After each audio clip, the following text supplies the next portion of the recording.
These two people decided to go on it together even though they pretty much hate each other. It's a haters to lovers romance.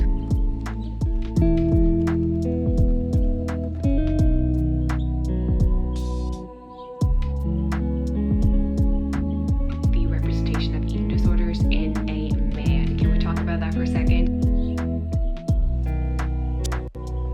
We literally have a killer clown who's out for everyone.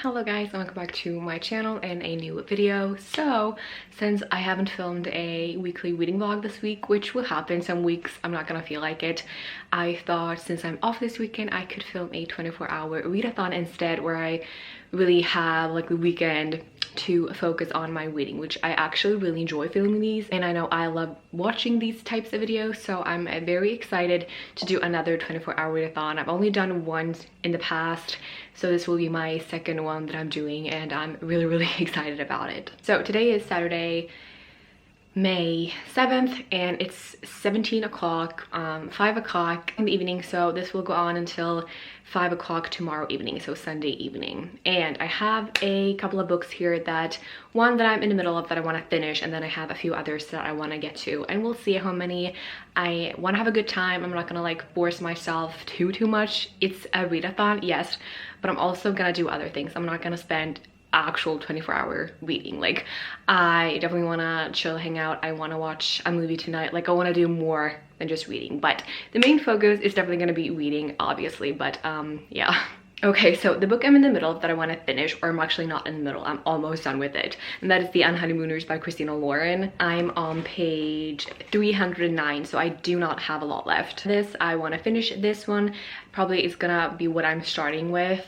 In this book we follow Olive and Ethan, who goes on a honeymoon together even though they're not getting married. The honeymoon was actually for their siblings that are getting married, but they ended up getting sick, so, and the trip was like, you couldn't cancel it. It was a one-time shot and wouldn't want to go to waste. It was a trip to Hawaii, so these two people decided to go on it together even though they pretty much hate each other. It's a haters to lovers romance, which I really enjoy, and they end up having to pretend to be married because of a lot of things that happen when they're away.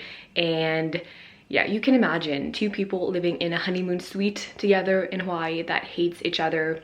How's that gonna go, you think?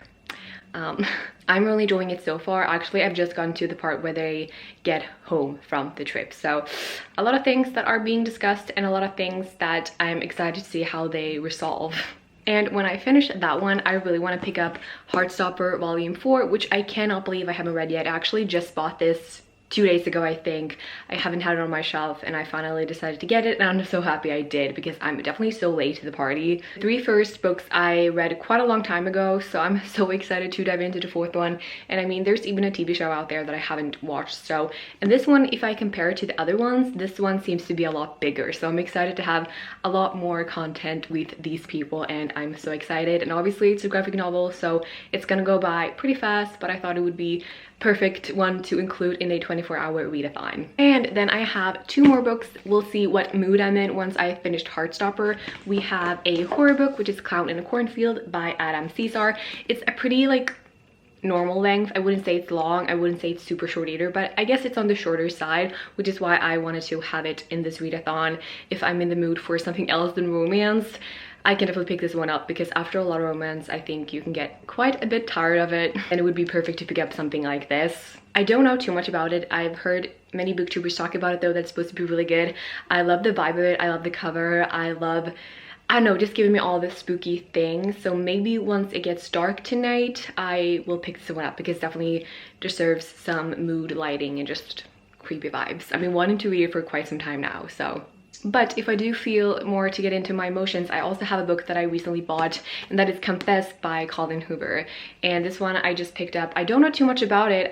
It is a pretty short one, so I thought it would be good to include in here if I feel like romance. Actually, don't know if this is romance. I've not read the back. I've not really seen anyone talk about this one. I feel like this is one of her books that are not talked too much about if you compare it to It Ends With Us or Ugly Love or Verity, this one is not talked enough about, I think. But don't really know what this is about, but I can guess it's gonna be emotional because it's Colleen Hoover. So if it's not romance, it's definitely gonna be emotional in other ways. So we'll see what mood I'm in after I finish the Unhoneymooners and Heartstopper, if I want to pick up this one or a horror book. We'll see. I mean, I'm such a mood reader, I cannot set a TBR.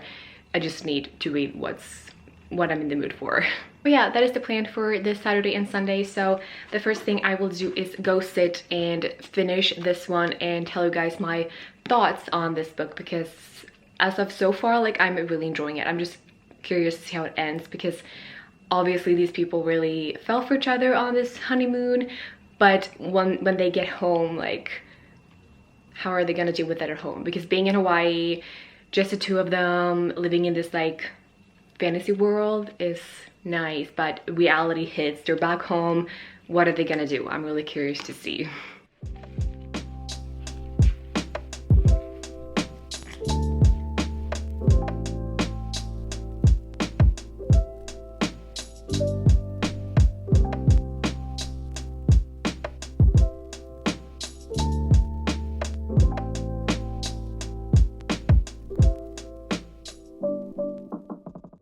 I hate when someone is telling the truth or is trying to tell the truth to someone and that person won't listen, won't hear her out, or doesn't believe her. Like, I hate it. I can barely continue on. Oh my gosh. Okay, so Olive's sister, Amy, is obviously the one that got married. You know, they were supposed to go on the honeymoon, but they got sick. So Amy's sister, Olive, got the honeymoon trip together with the groom's brother, Ethan. And Olive is trying to tell her twin sister Amy that the guy she married turns out to be a fucking liar, and she won't hear her out. She won't believe her, and it makes me so mad. Why would she make that up? Like, why?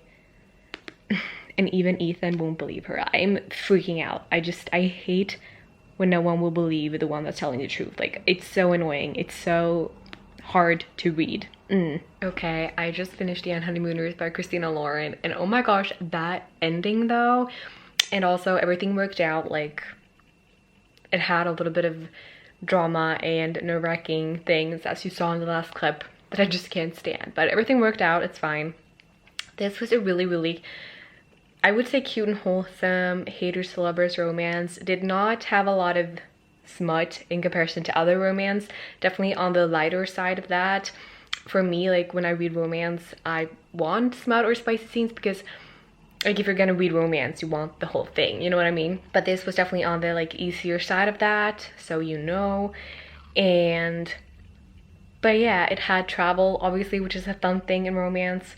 Definitely adds to it. And yeah, a really fun romance, I would say, that also had a lot of drama and nerve-wracking scenes, obviously, but I really enjoyed it. This was my first Christina Lauren book. She has a lot of romances out there, and I'm definitely interested to try out more of her books. But yeah, I really enjoyed it. I think it was a fun, perfect summer book romance. And now, once I've finished that one, I'm gonna pick up Heartstopper Volume 4, which I'm very excited about.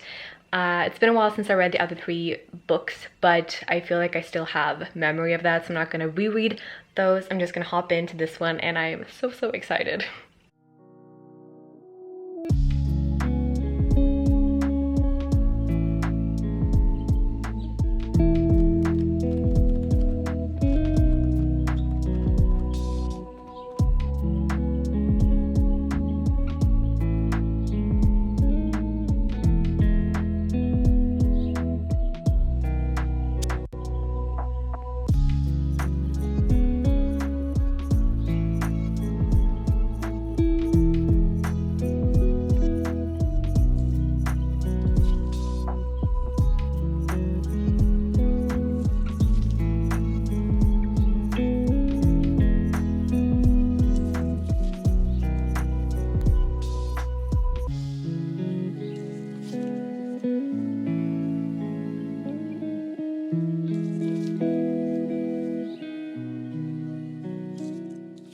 Okay, so it's around 7 o'clock in the evening, and I've read quite a bit in Heartstopper. I can't tell you what page number, because the page number is from like the previous book. So in this book, the page number starts out with 910. So like I can't tell you what page because it will be confusing. So I'm on page like 1002 and it just doesn't make any sense. But I would say I'm like halfway. Obviously, since it's a graphic novel, it would go by really fast because there isn't too much text. But if you're not familiar with this story, which I think you are, I feel like everyone has heard of Heartstopper, and if not before, then definitely now, once the TV show is out. I feel like it's been crazy going around. But if you aren't familiar with the story, I can't tell you too much about this just in particular because it's the 4th book in a series. But we do follow Nick and Charlie. It's a male-male romance, but I wouldn't say it's just a romance. I think that's like the main focus, but it has more stuff. You know, they're in school, like finding yourself as a teen boy. It also deals with Charlie has an eating disorder and just important topics like that. But I feel like the main thing is a male-to-male romance, which I really love. I love Nick and Charlie. I feel like these two people are completely opposite, like characters, like personalities and stuff, and yet they fit together so well and they find each other, and it's just the most wholesome thing in the world. I also do like the representation of eating disorders in a man. Can we talk about that for a second? It is such a myth that eating disorders happens just to girls. It cannot be more lies. Like, I love that we finally can see a guy that is struggling with an eating disorder. I love that because in the reality it happens to guys too. It doesn't, you know, just happen to girls, and it's so important to know that. So I love that representation, and I do think it's really well portrayed. And one thing I also really love, which I know a lot of people have talked about, and I just saw that in here as well in this book, when Nick, he's obviously wanting to help Charlie because he's been noticing that, you know, eating disorder signs in his boyfriend, and he don't know how to help because obviously you need professional help. You can be there for a person, you can support them, but you can't really help them because the person who's struggling needs to help himself and, you know, needs professional help because it's a mental illness, a really serious one. And so Nick is talking to his mother about this, like, how can I help him? What can I do? Because Charlie's afraid to tell his parents because, you know, it's a scary thing, and he doesn't romanticize it like a love can cure his eating disorder. You know what I mean? Like, it's really clear on that love can't cure it. Like, just because, you know, he has a great boyfriend and a great life, his life is turning out to be really good, like that's not gonna cure a mental illness. You need professional help. And I love that because his mother, Nick's mother, really just stood there and talked to Nick about how love is not gonna magically cure him. He needs professional help. And I love that because I feel like in some movies or books, as soon as the girl or the guy finds someone, like finds happiness or finds love, that means that he or she is automatically cured from depression or whatever it is. Like, that's not the reality. You can have the greatest life, you can have the greatest love of your life, you can have a fucking awesome life, and you can still be struggling with mental illnesses. So I think I just love that in here, that it's truthful with that. So I'm loving it, and I'm feeling all types of things while I read this. I'm honestly loving it much more than I thought, because I thought I wouldn't care for the characters because it's been such a while since I read the first 3 volumes, but I love these characters and I care for them so much, and I want, like, they deserve the world. I want the best for them, so I'm loving it. I think I'm gonna take a little bit of a break now. It's 7 in the evening. I'm gonna eat some dinner, I think, take a shower and put on a comfy shirt and just chill, relax a little, and then we'll continue on reading. I'm not crying. I'm not crying. What are you talking about? No. Oh my gosh. Okay, it's around 8:10 in the evening and I just finished Heartstopper volume 4, and oh my gosh, it's setting down that it's going to be more volumes, so I'm very excited about that. I'm definitely not ready to let these characters go. But before I pick this one up, I actually had really no intent to watch the TV show because I don't want to ruin my experience with them. You know what I mean? You have your idea of them, you have your picture of them with these books, like these volumes, and I don't want to ruin that by watching the television show that might be different. You know, you don't really know. It's always hard when movies, like when books get adapted into movies or TV shows, because you're so in love with a book, it's gonna be hard to compare it. You know, it's it's gonna be hard. So I don't know. So I wanted to ask you guys, if you have watched the Heartstopper series, is it worth it? Should I watch it? Because I got pretty intrigued now when I read this that it would be cool, but I'm scared that it's not gonna be as good and that it's gonna ruin it for me, you know what I mean? But please let me know if you enjoy these books and you watched the TV show. Is it good? Like, is it worth watching, or should I just stick to the books? I don't know. I'm hesitant about it. Okay, so I think the next book that I want to start is Clown in a Cornfield by Adam Caesar. I definitely think I'm in the mood for this. It's getting dark out now too, so I feel like it's just the perfect mood. I think it's a semi-long, not the longest, like pretty short book, but obviously it all depends on how fast-paced it is and if I like it or not, if I will be able to finish it in this readathon. We'll see. But I love the vibes of it. The cover is literally what drew me in. I'm in love with it. I haven't really read about like what it's actually about, except that it's a horror. So let's read what it says.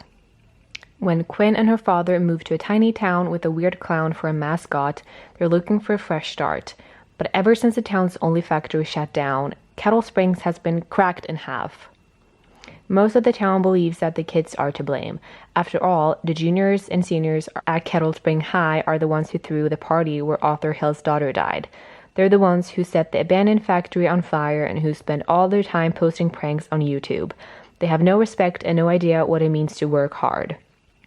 For the kids, it's the other way around, and now Kettle Springs is caught in a constant battle between old and new, tradition and progress. It's a fight that looks like it will destroy the town, until one homicidal clown with a pork pie hat and a red nose decides to end it for good. Because if your opponents all die, you win the debate by default. Yeah, okay, it sounds like a really cool horror killing clown book. I'm very excited. I do also have a movie though that I want to watch tonight because I rented it last night, but I fell asleep, so I need to continue watch it tonight because you only get it for a certain amount of hours because I rented it, so I need to watch it tonight or finish watching it. If you saw my Instagram a couple nights ago, I watched the movie Split, which was such an amazing movie, a masterpiece. I loved it. It was a thriller about this guy who kidnapped 3 girls, and this guy had 23 personalities.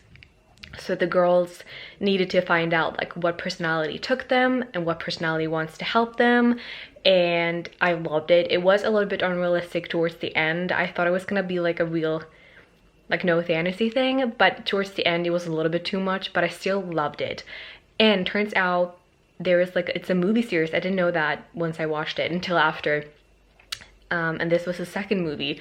So the first movie is called Unbreakable and the third movie is called Glass, I think, and I didn't know that. But since that was the second movie, I loved it. I wanted to watch the rest, so I'm watching the first movie, and so far it's really good, but obviously I want to continue watch it so I can watch the third movie. And so I might do that tonight because I think I have to. I think I will have a couple hours left of it, so like for the rent thing. And yeah, it's really interesting. It's about one guy that is really, he calls himself Mr. Glass, and he has this disease that make him really sensitive to stuff. So he's like broken 50 bones in his life, and he always falls, he always breaks things. He's always like, he's this unlucky bird.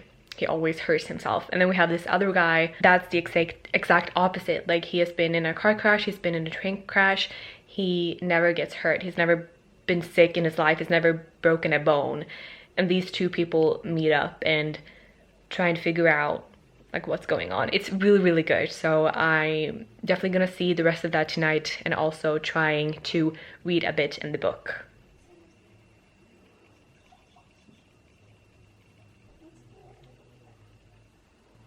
Okay, it's quite a lot later in the evening. It's around 11:30 in the evening. I watched the movie Unbreakable. Didn't love it, but it was still interesting. And then I got so like into the story that I decided to put on the third movie, the last movie in the series, which is Glass, which is the sequel to Split.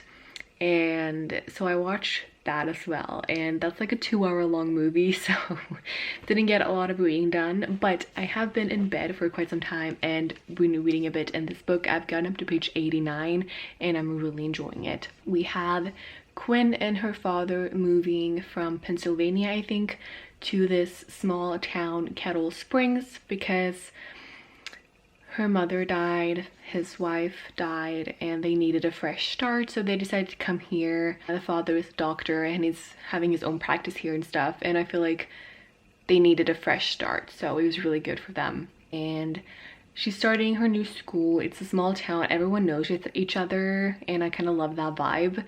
Nothing was really happened yet. The only thing that I'm getting is like the elderly generation of this town is sick of the new generation. Like, kids today here are really ruthless and mean, and the elderly generation kind of wants to make this town great again, and they think that the kids today has just spiraled out and they're doing all these crazy things. And yeah, that's basically where we have a few weird things happening, like accidents happening, someone burned down a building, like just kids are being crazy and ruthless, but nothing like really spooky has happened yet. That's where I'm at, but I'm loving the small town vibes.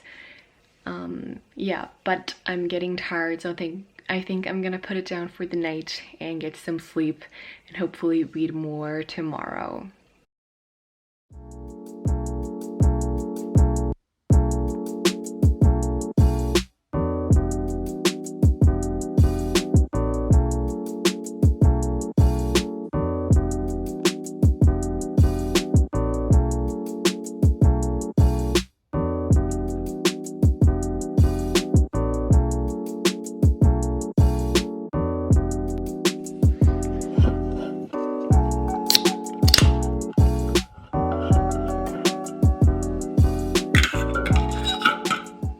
Good morning. It is the next day, so Sunday. It's about 9:30. I've been up for a little bit, but not long. I'm gonna eat some breakfast and watch some YouTube while I do that, and then I'll get back to reading because I cannot read while I eat. I need to watch something. But yeah, I'm really enjoying Clown in a Cornfield, so I'm excited to read more of that today, and we'll see if I finish it. Could happen if I'm enjoying it as much as I am now, but we'll see. Okay, so it is about 12 o'clock and I have read a little bit. I've gone up to page 158, and okay, so I don't think I mentioned this yesterday, but this town, Kettle Springs, their mascot is a clown. They have this like history of the town that this clown started it, like just a mascot. So everywhere around this town there's clowns. Like on the building there are drawings of clowns, and there's clowns, scarecrows, and it's not a weird thing. Like, people don't think it's weird because for these people in this town, the clown is like the symbol of creating their town, you know what I mean? So for these people it's not weird to see a clown statue or drawing, you know, it's not creepy. It's their mascot. So they have this Founders Day festival thing going on, and people are dressed up as this clown, Friendo I think his name is, and it's nothing weird because, as I've said, it's the town's mascot, so it's normal for people to dress up as this clown. And Quinn, the girl who's moved into this town with her father, is kind of getting friends with the teenagers that kind of is messy, you know. They have a YouTube channel where they do pranks. Like, they're just stubborn kids, you know what I mean? Like, very outgoing and very doing bad things, like a lot of pranks that is out of control. All of a sudden there is a clown that's not very friendly and that's actually killing people. We have one guy of this friend group that's actually got killed, but these people don't know yet because they think he's just at home because he's grounded. They haven't found out that he's dead yet. And what's so funny, you know, because this town is not afraid of clowns because the clown is such a big symbol, this guy was not afraid when a clown was in his house because he just thought it was his friends pranking him, like filming a video, and he was like, okay guys, it's not fun anymore, you can come out.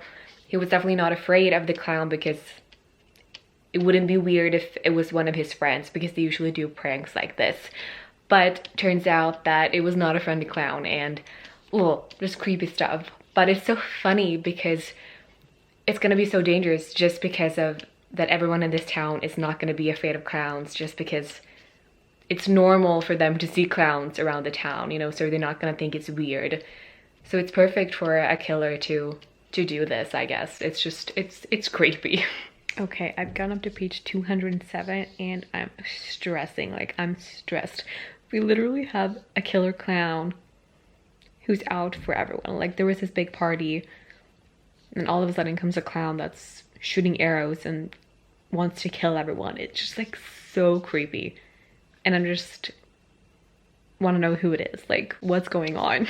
Okay, so it is 2:37, so quite a while later, but I wanted to update you guys and say that I finished Clown in a Cornfield, and oh my gosh, what a mess.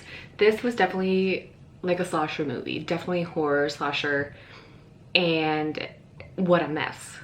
So messy, and I'm just like, what the fuck is going on? Why is this happening?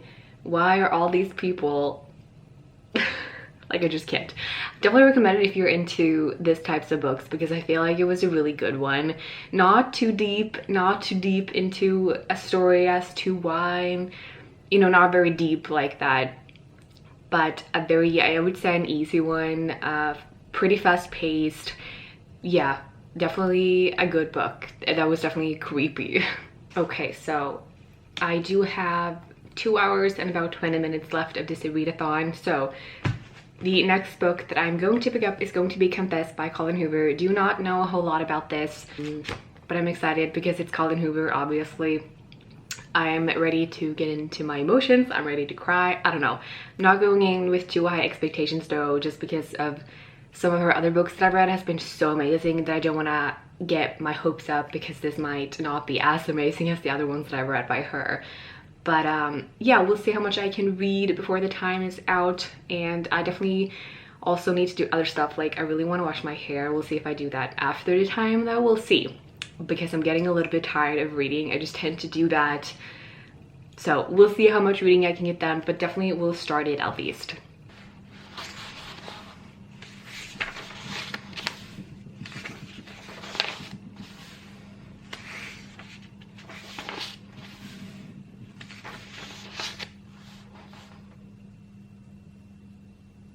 Okay, it is